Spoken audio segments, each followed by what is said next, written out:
Hello, everyone, and welcome back to the Over Manga Cast. My name is Sam, and, we actually are shy a Matt and a Jay this week, so welcome to another episode of the Over Echo Chamber Cast with Jacob.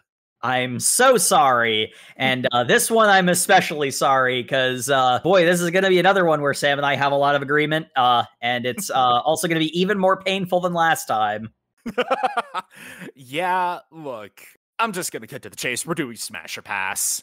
We wanted to do something fun. Yep, and now here we are. We went through our entire backlog of everything we've read on the Over Manga Cast. And 2 hours of incredibly intensive research. yes, very academic discussion. You can hear the entire thing when we reach 500 supporters on the Patreon we don't have. But we have narrowed it down to a roughly top 10 list. Look, there's a lot of good waifus here. Yeah, give or take. So we do have some ground rules to start off with. Jake, you want to hit us with that? Okay, so first ground rule, God damn it, Japan. Okay, that's not entirely fair. A lot of anime and manga and a lot of media in general is aimed at teenagers and therefore has teenage protagonists. We all know what Smash means. We assume that all of the characters are adults, even if they're canonically not, particularly in anime and manga, and this is where the goddammit Japan is actually fair. There are a lot of characters that, quite frankly, are drawn as adults, even though they're 15. So we're just gonna assume that everybody is a consenting adult here. Of legal age, yes. Unless it was like super obvious not to, and we do have some very absent entries on this list. Yeah, there were a couple of cases where I feel like there was interesting discussions to be had, but just because of thematic reasons, we left those characters out. Mm-hmm. Moreover, this isn't necessarily entirely a lewd thing because the over-analytical one is here. So obviously I'm going to wax poetic about stuff that you probably don't care about. But I don't care. It's our show, and it's what I want to do. But yes, physical attractiveness is also a big factor in all of this. It is a big factor, and as we will get into, it is not the only factor. So let us get into this. We are going to open up with, coming from Mobile Suit Gundam Crossbone, Bara, also known as Cecily, also known as probably 12 other things, because this is a Universal Century character. Yeah, Bara is a really interesting character. Editing Sam in the future, did you just edit me to say Bara again? Whatever, I don't care. I might have kept the clip from last time. Okay, look, it doesn't matter. Cecily is a interesting character. The sort of unfortunate element of Cecily as a character is because of the nature of F91 not getting its full series and how much background knowledge you need, and honestly, Cecily's character was regressed in Crossbone to a large extent to be somewhere around where the middle of F91 her character was. That is kind of a knock on her character because she comes off as kind of immature. As noted in the episode, you know, the fact that she, there's 2 whole shower scenes with her when water is supposed to be a limited and precious resource does kind of cast a pall on her personality-wise. It is still Cecily Fairchild, so obviously top tier on the looks department. And in all honesty, despite the fact that her character is regressed in Crossbone to some extent, Cecily is a cool, badass character. I'll ultimately go with Smash just because even if her character is regressed and she doesn't get quite the same respect that she does in F91, it's still ultimately the same Cecily. It's a top tier waifu right there. She's badass, she's independent, but she's also, you know, sensitive and caring, eventually mature. Yeah. All right. Smash. You want to elaborate a little bit on that? Yeah. Yes. I mean, well, 2 whole shower scenes. No. I'm kidding.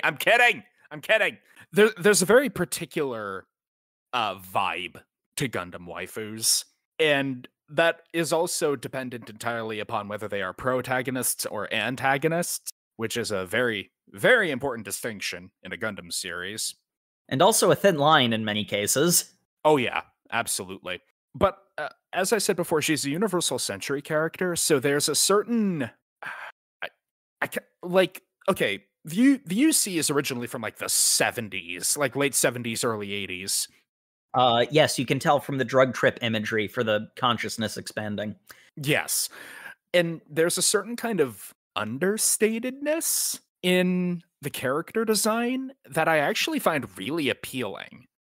Mhm. Like, I recently was watching some clips from Double O, a Gundam series that I really enjoy. I like Double O. But I was looking at the character designs in that, and I'm like, yeah, this definitely feels like a post Yu-Gi-Oh! 5D's character design kind of world. You're not wrong. I hate the fact that you're not wrong. But there's just something about the character designs of the earlier, maybe I'm just getting nostalgic in my old age, but it's nice, just simple characters, and the uniforms look clean and fresh. And yeah, no, Bara is cool, Bara is pretty, and based on everything Jake has ranted at me about F97, a very cool character. Yeah.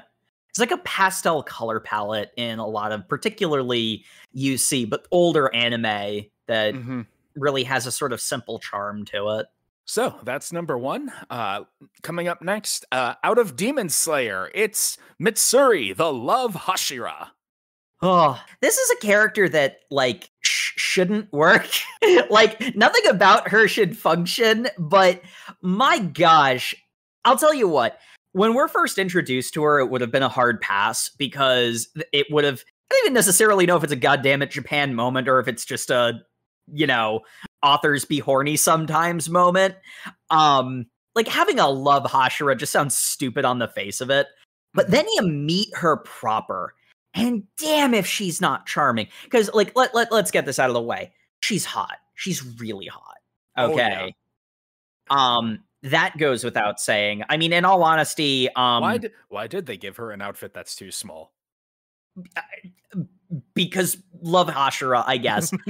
But like, man, like getting to know her, and like, I mentioned this in our episode, and go check out our most recent Demon Slayer episode for more details. But like, the fact that the thing that makes her weird and therefore makes sense as a Hashira is the fact that she's so relatably humble. Like all the Hashira like have it down. Like they have the combat thing down. They got their quirks that makes living hard, but they got the fighting part down. But Mitsuri is just like, she feels approachable, and it provides such a charm that I fell in love with the Love Hashira so fast as soon as we actually got to like properly meet her. So, I mean, obviously Smash, she's just, she's such a cutie, like that's what her personality does for her. It takes a sort of like mostly sexy but a little cute character design and injects a level of adorable that's just irresistible to me. So Smash. So yeah, absolutely Smash. All right, and yeah, Smash. Go on. Okay. Look, like I said in the Demon Slayer episode, she has Ivy Valentine's whip sword, and she doesn't have all of the hard edges of Ivy Valentine. Look, I love Ivy. She's great. But despite what you might think from the backlog of this podcast and her character design, she actually doesn't appeal to me that much. And because she's not Russian, right? No, that's not it. I don't have anything against the Spanish. But it does kind of come down to what Jake said. Mitsuri has this sort of cutesiness to her, and honestly, it's the Over Echo Chamber cast, so of course Jake and I agree. I find a dash of cutesiness to be more endearing overall. And like Mitsuri's character design is already super appealing, for reasons. Oh Lord Madrills, her weird like drill hair. Even before you get into the watermelon coloring. And then you actually get into like the more shonen combat focused part of her character design. She's got 8 times the strength of a mortal man. Why are these traits unappealing? As I said in the Demon Slayer episode, everyone who didn't want to marry her is a fucking coward. And Yeah, there's just something very very welcoming about a person who revels in being, you know, the the kind of Genki girl whilst still out there kicking all of the ass. Mm-hmm. It's like the great sage TB Skyen said, if you commit wholeheartedly to the bit of being cute and Genki, then there is not a shred of cringe to go along with it. So yeah, smash for Mitsuri. Looks like next on the list is Kagura. Yeah, Lou from Sakamoto. Wait, what? Wait, which one are we talking about? We're talking about Sakamoto Days. Not Ginta? Huh. Is this Gintama? Corporate wants you to notice the differences between these two pictures. Look, Colton, don't get mad at us. All right, you know what? Let's just roll with it. We're doing it live. So yeah, Kagura from Gintama and Lou from Sakamoto Days. So I think the big thing about both of these characters is they're just chaos incarnate. They dang cute, that's for sure.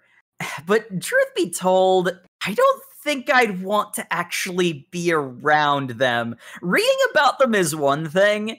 I like their cute antics, but if I was in the same dimension as them, I don't think I'd want to share a room with them.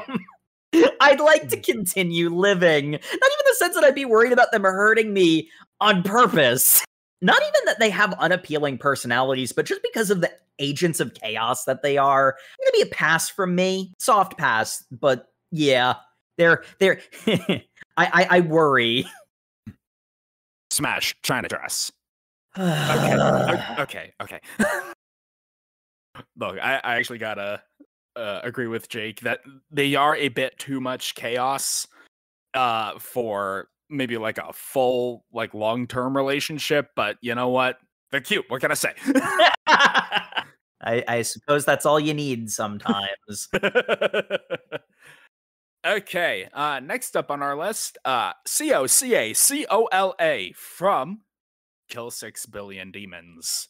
What say tha? So that's an interesting one. The thing about this is she has a cute character design, not in a like attractive cute, but like a plush toy cute, which the gremlin effect. Which relative to Smash or Pass is not necessarily a positive. I don't know. There is honestly, I would be cool with her as a friend. Because she does have a inclination to not even necessarily stick by friends, but like stick by people who need it. Because when she inserts herself into Allison's story, and she absolutely didn't need to do that, she does it because Allison needed the backup. There's a person here who's in a bad place, and it doesn't hurt me to help out. And it's like, yes, I'm walking out on this other thing, but I don't want to be here. So if it benefits another person, that's just a great excuse to quit the shitty job. That level of kindness and empathy is definitely a big positive for her. That really is more of a, I'd rather have her as like a coffee buddy than a different kind of buddy. Pass relative to Smash, but I definitely love to know her. All right, good choices. Smash, particularly if we're talking about the Ebon Devil form. Now, okay, I'm getting to it. Okay? So, as should be no surprise, I am current with Kill 6 Billion Demons. And throughout the course of this entire webcomic, Sio was my favorite character when she was first introduced, and she remains my favorite character to this day. Because her gremlin energy is the perfect sort of like, I was an agent of chaos once, I'm trying to move past it. But sometimes old habits die hard, you know? And it lends a real like texture and depth to her character that is so engaging. And look, spoilers for a point like 2 books after where we've read in this podcast, but there is a moment where Sio responds to the call for adventure with, "I'm happy, okay?" And just, God, I felt that. God, I felt that so much. And so, like, yeah, I love CO, both in like a platonic sense as a character and also weird bug girl. Like, come on. Not for everyone, I guess. I would not fight Allison for her, mainly because I would lose. Oh. Okay, so next up, I can already predict Jake's answer because we're getting into the strong blondes department. Ylva from Vinland Saga. So, blonde. That's a lot of points in favor. So Ylva is absolutely delightful. Is another case where it's like if I actually met her, I'd be cool with her as a friend. She also has that sort of like strong independence that like Cecily had. Like Ylva can take care of herself, you know? Like she's got this, you know? And but at the same time, like she's also not above, you know, getting help and even being pampered, which like I find that kind of cute. Like some like a girl who can handle herself, a girl who doesn't need me, but like if I want to dote on her, then you know she's not gonna like see it as like me looking down on her or something like that. Like, you know, sometimes it can be kind of old fashioned in the way that I look at relationships, and you know, like I don't want to insult the girl. One negative quality of Ylva that is kind of a problem, and if you've watched our episode on Vinland Saga, I feel like you should probably know what it is. There's an icebreaker question that Ylva, as she is initially introduced, does not succeed at. But that also, to me, feels like something that, like, if you talked it out with her, I think that, like, I don't think she's strongly attached to the concept. Yeah.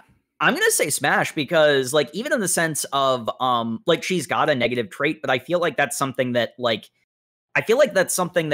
could be healthily worked out and, like, be relationship depthening. And, you know, I mean, like, not really a tsundere, but, like, blonde, almost tsundere. You've got me on the aesthetic automatically, so, I'll say smash. There is that asterisk that it would basically be an anime romance because it would have some tumult to it, but you know, spice of life and all. Smash asterisk. Goddamn. Okay, I know that Vinland Saga is, by every definition of the word, a period piece. And in this period piece, a young woman saying, "Man, I wish we had a slave to help with the house labor." Isn't that shocking? But, like, come on. It does end up becoming a plot point of Ylva. That's a bad character trait. I do have to side with Jake in the idea that, like, particularly in our most recent reading during that bonus chapter, we know that Ylva is perfectly capable of doing the work of like 5 men to keep the household up and running. Or at the very least 2 men, being her dead father and missing brother. Mm. So she doesn't need a human being stripped of all worldly rights to do that for her. And that almost makes it a little more egregious, but at the same time, I think Jake is right in that she could be shown the light, so to say. I don't know. Maybe I'm falling for the bias of pretty equals good. Well, I selected Smash on this one, so that would apply to me too. She is really cute. She is really cute. And she is the daughter of Thor's, so she built incorrectly, and that's a lot of points. So yeah, again, smash asterisk, big asterisk. Gonna have to have a few discussions about that one. Work that out in the dating process. Mm-hmm. All right, Samus Aran, Metroid. This is sort of an interesting one because there's a pretty demonstrable difference between, like, especially since I've not played, but I've like watched like the like cutscene movie Metroid Dread, which I think does a really good job of characterizing Samus. And that character is noticeably different from the manga Samus, who is a lot more of a traditional feminine hero, a traditional feminine action hero. Manga Samus, I mean, physically she's Samus, so like obviously smoking hot. 10 out of 10. Blonde ponytail, like, yes, please. Built like she absolutely could break you over her knee. Yeah, and the funny thing is, I didn't used to find that particularly appealing, but like more and more I'm like that's not something that I gravitate to, but more and more I'm finding characters where like it's neither, it's not a negative nor neutral. It's like a soft positive. Like I don't steer towards that, but like she's cut. Manga Samus is like, honestly, she's kind of on the she's a little on the bland side in the manga, let's be honest. The manga in general was a little on the bland side. I don't know. I mean, like I don't feel like there'd be a lot in a long-term relationship with manga Samus. I'm not good enough for game Samus. Just gonna throw that out there. None of us are, man. But like manga Samus, I guess I'll go with a casual smash. But like, I don't know. Manga Samus is really a lot of the appeal comes from the character design more so than the personality. Okay. Hear me out. Oh boy. You know how sometimes you really fixate on a character and you suddenly have to ask yourself, do I have a crush on this character or do I want to emulate this character? Right? God damn it, Sam. All I'm saying is the power armor is already like 15 out of 10. And then when you get into her physical capabilities, like she's so strong. And can you wall jump? I can't wall jump. I would like to wall jump.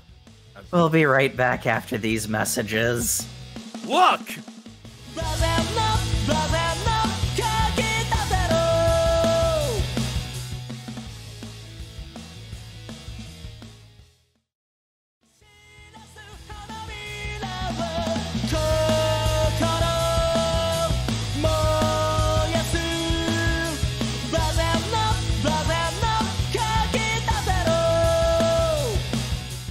I mean, do you have bird parents? I don't have bird parents. Having bird parents means bird magic. We've got a whole other half of the list to go through. You're right. So anyway, who is on that list? All right, let's take a look. See here. All right. Next up. And of course, welcome back to the show, folks. We are jumping right back into our Smash or Pass list with this was supposed to be number 5, but things happen weird. Number 7, Reze from Chainsaw Man. Oh, thank goodness we're not talking about Kobene. Look, we know your feelings on Kobene, and if any of you dear listeners don't, we have like 5 whole episodes where he talks about it. Your waifu is trash! Look, I'm all about Kobeni cars, so Fair. But we're not here to talk about Kobeni or her car. We're here to talk about Reze. So, thoughts on Reze? So, there's another one where on aesthetic alone, Reze is like knocking it out of the park. She's really cute and like she has this sense of control about her. Hey, we're not talking about her. It is sort of like one of the things that I find most interesting about Reze is the fact that we don't know where her story was going. She was going back to meet Denji, but like, where would that have gone? What would that have come to? You know? Because I mean, like, the fundamental level, Reze's a pretty violent individual. There's that particular scene, you know the one. There's a lot about Reze that I feel is stuff that could be, you know, worked out and talked through and be relationship depthening and if you bite my tongue off, I just die. I don't regenerate. So that's a bit of a problem. Yeah. I think for the sake of my continued living, I'm gonna say pass. If she didn't have superpowers, I don't know if I'd have the strength to say pass, but I think even in that case, I probably still should. Okay. This hesitation, I'm not used to it from you. Yeah. God, this is actually a hard choice because, like, if we're talking on pure just attractiveness level, obvious smash. Reze's very cute. She's very attractive. Her body's the bomb. Shut up. And it does come down to that thing you said of we don't know too much about her story, about where it was going. This is one of those things that Tatsuki Fujimoto loves to do, which is tease us with stuff in Chainsaw Man and then say fucking nothing. Like, she was an experiment of the Russians fucking around with devils? We never hear anything else about it, at least up until we've read in the podcast. Like, what? I don't know. I don't want to know what MK Ultra looks like in the Chainsaw Man world. and that makes it really hard to like judge based on her behavior what she's actually like. It's like Matt said in the episode where we did her arc, she's the perfect manic pixie dream girl.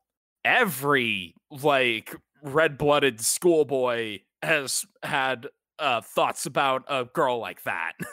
But that's the trouble with a fantasy. How real is it? And we're never going to get that answer because of fucking Makima. So, cutting all things else out, looking at the snapshot we have of Reze from the Bomb Devil arc, I'm gonna go with pass. I feel like if we found out more about her backstory and who she was, we could enter I can fix her territory, and that's just dangerous for me. So let's move on. Who's next on the list? I'm being attacked. Look, Sam, we know what you like. I'm being attacked. Why are we talking about your spy family? Because it's your. Just give your answer, Jake. Smash, no question. The only thing that would stop me is the fact that I don't want to break her and Twilight up. If he wasn't in the picture, there's not really a question that. Look, I mean, come on. So for a start, damn, yours pretty, and like that black assassin dress has no right being so sexy. Like, there's that one like cover image. Like, come on. Yeah. And like the other thing about Yor that's so darn cute, and you know, like I mentioned that I have a sort of more, you know, traditional leaning view on relationships, but you know, wouldn't want to like, you know, foist that on anybody. Yor's kind of about that. Like Yor in some ways is actually kind of a perfect, like personality wise, kind of a perfect waifu for me, because she is like, she wants to do the domesticity. But again, like many other characters on the list, is someone who, you know, doesn't, you know, is totally fine on her own, don't need no man, you know, and just like, dang, she's so cute. Like man, I'd have to do all the cooking, which I like. That's certainly worth all the rest of it. But it's one of those ones where it's like she tries so darn hard, and like that effort is so adorably appealing. Yeah, smash. And hey, listeners, unlike Jake, I can cook.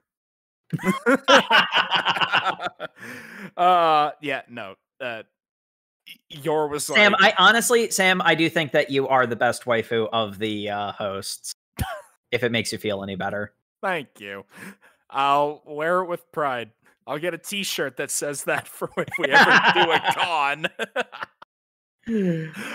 Oh my god. But yeah, no, it really does feel like Yor was like custom built in a lab to like appeal to me. I mean, It's the Spike Spiegel meme. I do love a woman who can just kick my ass. And Yor has that kind of Amelia Bedelia energy. Except, like, she makes it really, really endearing. Like, not to say Amelia Bedelia and whatever. Am I gonna start heat in that fandom? I don't know. But Yor is so endearing, and she's got the, like all characters in Spy Family, she is so incredibly fleshed out and well-rounded that, you know, you read a significant portion of that manga in one setting, and were it not for the insane anime shenanigans, you'd think you were just reading a story about actual people. Yeah. And that's so impressive. And to make a character so lovable out of that is just as impressive. So yeah, Yor is a 1000% smash.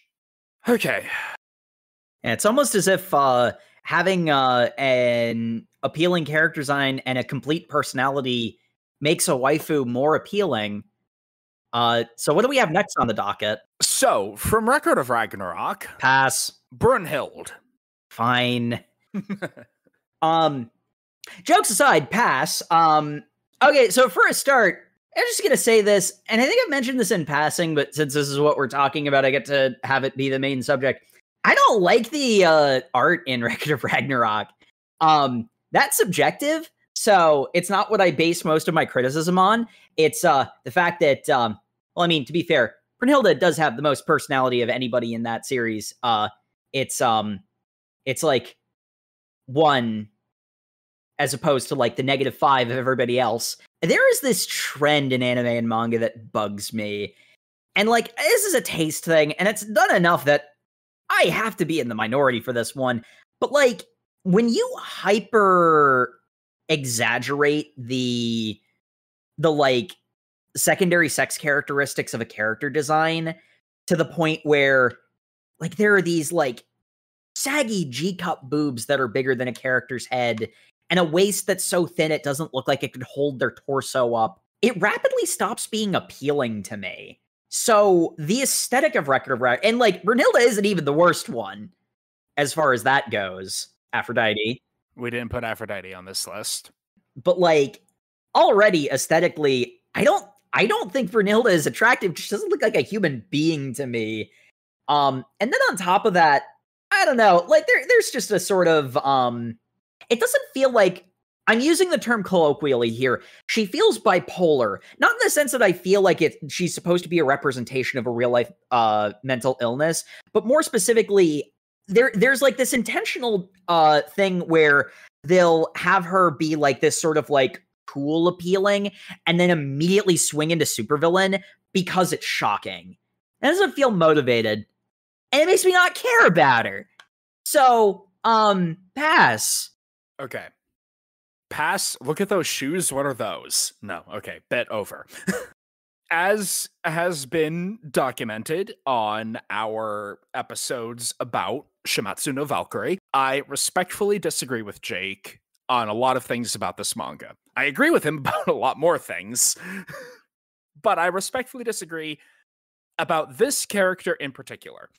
Jacob, my dear friend, you are 110% right about the character design for like basically everybody in this. I mean, fucking Zeus? Like what?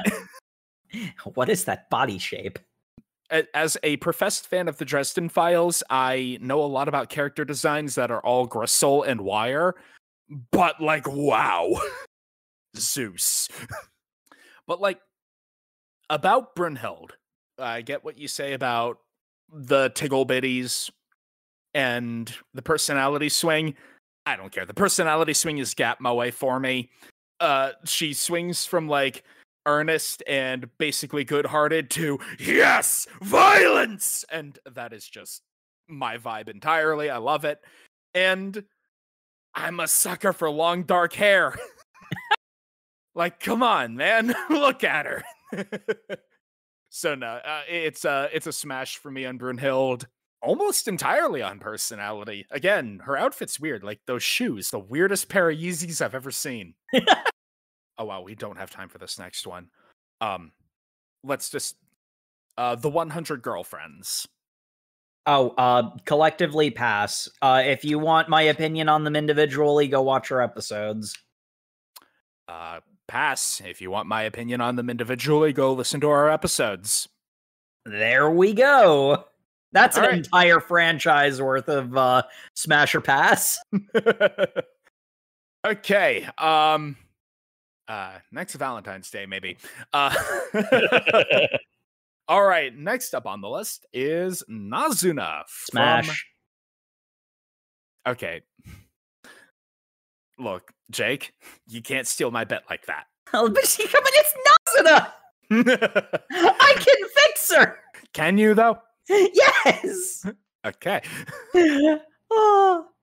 Look, I do appreciate Protag Kun's strategy in that manga, which is forget fixing her, I can make her worse. But if you could elaborate about why Smash for Nazuna. So obviously she is absolutely a cutie. Blondes are my weakness. It should be beyond obvious by this point. I mean, in all honesty, I really this is a joke about I can fix them, but like in all honesty, I don't think that Nazuna is that messed up. Like she's messed up. She's got some problems, but like her big what appears to be as far as, and I've read a little bit ahead on Call of the Night. What her problem really appears to be is a issue with permanence and intimacy. And if Nazuna was in my life and like there was a relationship between us, I'd stick with her because she's a very clever, funny, free spirit. I think that she'd do a lot to take me out of my comfort zone, which I know I would find frustrating, but would honestly probably be good for me. You know, I mean, like thinking about it from the perspective, I think she would be very challenging to be with, but I think she would be challenging in a good way. And it's like I'm a hermit. I don't go out of my house. I don't do the things. So, the fact that she would not tolerate that and drag me out of my house kicking and screaming to go do fun things I wouldn't otherwise do. I mean, that's sort of like a layer of a relationship that, like, I don't know that I'd seek it out, but if I had it, it would be a boon for me. Again, as for what appears to be her big issue, if it really is a matter of, she has issues with abandonment and intimacy, fear and stuff like that. I mean, if we were together, I'd stick with her as long as it took. Look, if I didn't live in the middle of rural bumfuck of nowhere, I would be nightlife king. I would. And I also am a hermit who hates going outside of my house, but I like going to clubs. I like going to bars. I like going out to do parties. I like just going out and wandering around a urban area at night where the streetlights are the only illumination. There is a romance to the night that I have been infatuated with my whole damn life. And Nazuna embodies that. She understands it. She embraces it. And she wants to drag as many people into it as she can. Hell yeah. Smash instantly. Oh, now Nazuna is one of the best waifus, bar none. Because it's like, I think you actually can fix her.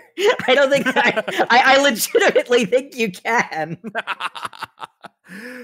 All right. And then second to last on our list, the penultimate waifu, Sir Integra Fairbrook Wingate's Helsing of the Helsing franchise.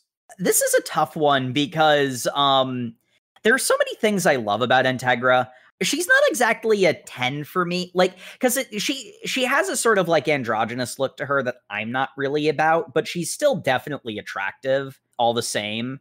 So, that's one where it's like, I wouldn't smash for the looks, but they're on the bonus side regardless.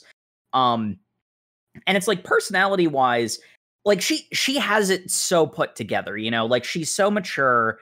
Like, like when she was a child and her comedically evil uncle tried to murder her, not understanding how his own family's organization worked. Like she was already basically like emotionally an adult by that point. And she's only gotten more mature since that, you know, growing into the adult that we see her in the series as. But at the same time, she's got some hang-ups, man. Yeah. She's kind of intense in a not healthy way. And I mean, not for nothing, I feel like she's married to her job. Not just in the sense that she has to be doing it all the time because of the nature of her job, but even if vampires were excessively rare and it's like you got one every like couple of years, I feel like she'd still be putting in like 10-hour days on the regular. And that just makes a relationship hard. Mm-hmm. And, you know, I mean, like, I'm sort of framing that as a negative personality trait, but like, she doesn't seem to be unhappy about doing that. So it's like, it's not even necessary. I don't even necessarily know that I'd want to change that about her, that's an emotional hang up or issue that she needs to work through. So I wouldn't ask her to change that. I mean, maybe that would be fine for a relationship because I'm a hermit, but it's almost sort of the opposite situation with Nazuna where, you know, you wouldn't get no emotional support from Integra, but she wouldn't have the time to be an emotional rock the way a healthier Nazuna would. I'm leaning towards pass, but I guess, I mean, I'd take her on a few dates and see where it goes, I guess. All right, respectable answer. For me, the androgyny, absolute 10 out of 10. 100% positive on that one. Fair. Wow, if you've listened to this podcast, wow, Sam likes the androgynous character. I already said that I like long hair with Brynhild. Integra got hair down to the ass, perfect. I get where you're coming from on the married to the job makes it hard to be emotionally available kind of thing. And I totally get that. I also know you'll understand when I say I enjoy my alone time. Mm. And I feel like Integra does as well and would be very mutually respectful in that regard. Oh, yeah. Also, I'm just going to say it. She's rich. I would absolutely have her be sugar mommy. Yeah. I'm just gonna say that right now. I don't think she'd even have that much of a problem with it if you were open with her about it either. I don't think she'd care. Really, it's just like, so yeah, Integra, by all means, perfect. She's a smoker, pass. Yeah. Instant 0 out of 10 in that regard. Yeah, she's not gonna quit for you. Such a shame. She wouldn't quit for God. And we know God is a character in this series, so that's what we got Saris for. Yeah. So before we go into our last character, we did have our entire list of every character from every like individual series that we've did. Well, not every character, but you know what I'm getting at. Most of them. Yeah. So let's do a quick honorable mention. Someone who hasn't been on the list so far that you would go smash for. I'll open up with Yuka from Blue Period. This one is kind of a cautious one in the same reason that Reze was, because like, wow, emotional baggage. But like, Yuka has this like gravitational personality. Like, I don't blame every character in that manga for being just infatuated with them. Oh, yeah. So, and, you know, pretty to boot, so perfect. Yeah, Yuka's a smash on my book. Chihaya from Chihaya Furu. I'll be the third boyfriend. I don't care. Actually, in a similar way to Yuka, but like significantly more wholesome. She has a gravity to her that just draws people in. And like, as a reader, I'm drawn in, you know, like she has a passion. She's going to chase it. And she wants to share that passion with other people and wants everybody to be happy, but also has a healthy competitive streak. As someone who plays a lot of collectible card games, that's already a 10. What if Yugimoto was a love-struck high school girl? Yeah, I mean, look. I didn't mean for that to be a call out. I'm not going to say you're wrong, but look. There's just something about like the double high five of her two boyfriends on either side. That's such a good. That panel has lived rent free in my brain since we did that episode. I want to hug her. She's so cute. She's just the cutest. Mm-hmm. I would get her chocolate after a Karuta match. I would get her all the boxes of chocolate. Indeed. All right, so last character. Save the best for last. Absolutely. So, out of Scoob and Shag, Mario. Smash. Good night, everybody. Good night, everybody. See you next Thursday. Let's go. No.